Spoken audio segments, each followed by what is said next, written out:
Well, blue-collar communities, like I was in Upper Falls. Yeah. In Newton, Upper Falls, there was a lot of drinking. Yeah. Everybody would hang out by Echo Bridge. You remember Echo Bridge? Yeah, sure. That's where my house was. Okay. My house was right next to Echo Bridge. Yeah, Newton had a lot of like Cabot. I went to Cabot School, elementary school, and Cabot Park was a hang. Mm-hmm. And to cross Cabot Park, sometimes you'd get these guys that would just converge on you, and they would play games with you, and you didn't know what was going on.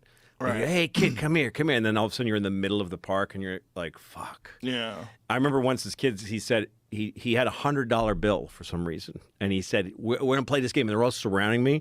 And he puts the $100 bill on my hand and he gives me a cigarette. And he says, if you can burn a hole in his head all the way through, I'll give you the $100 bill.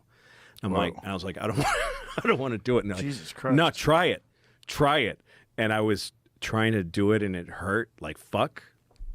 And I don't remember how that ended. Like I just remember that terrifying and they're all staring at me. And one time some kids had a cup of puke. It was like a coffee cup with puke. And he said, can you drink this whole thing? If you drink this whole thing, we'll give you a beer. That was that thing. Oh, God. Drink these guys, puke and I'll give you a beer. Yeah. These guys just scared me. And then when I grew up, I hung out with those kids and would smoke cigarettes. That's where I learned to smoke cigarettes in that park. And I drank my first beer in that park. But there was kids. There was a kid named Mike who was the toughest kid in Newton. He was just a fucking terrifying person.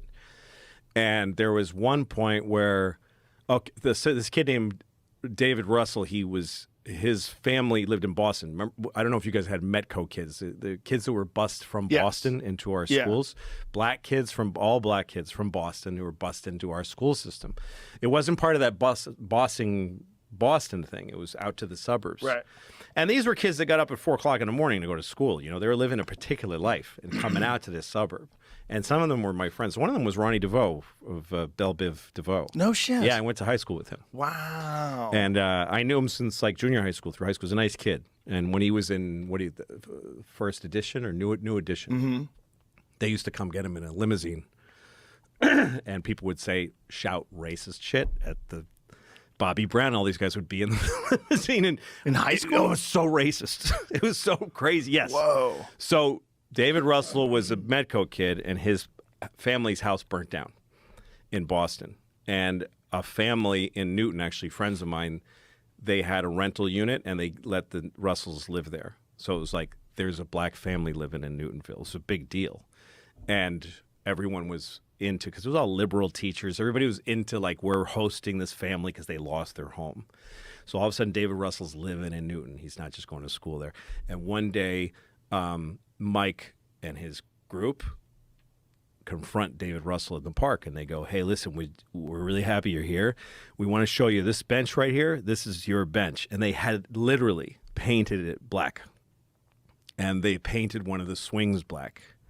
They said, this is the Russell swing. This is the Russell bench. You can use them anytime you want. Whoa. And I remember I heard that story, and I went to the park that day, and there was a black bench and a black swing. And they were there. I mean, I remember I went back when I was in my 20s, and it was still a little kind of black. Paint. Yeah. Wow. Yeah, it was Newton, Massachusetts. It's crazy. Kids were latchkey kids back then. Yeah. Remember those days? You would just like. Oh, your parents are They work. just let you out.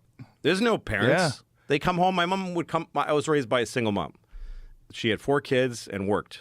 So she'd come home at 7:30, 8 o'clock, rush hour traffic, just exhausted. Yeah. But I'd come home, make my own lunch, and often dinner. Yep. Yeah. Sometimes I'd make something for my mom, you know. Yeah. And, yeah. Home alone all day. All day. Yep. Yeah. Out on the streets. Nobody knew where you were. There was no cell phones. You just wandered around. Yep. And just hope you didn't die. Yeah. Because every now and then someone would die. Someone would die kids in a would drunk die. driving accident or something. I think every year in my high school there would be a page in the yearbook for the kid that got killed in a drunk driving. Yeah, something. There was always something like that. My best friend Ian, his sister Claire, was in a drunk driving accident where somebody died and half her face was paralyzed still today. She was just, it was a fucked up time. Well, it's just those.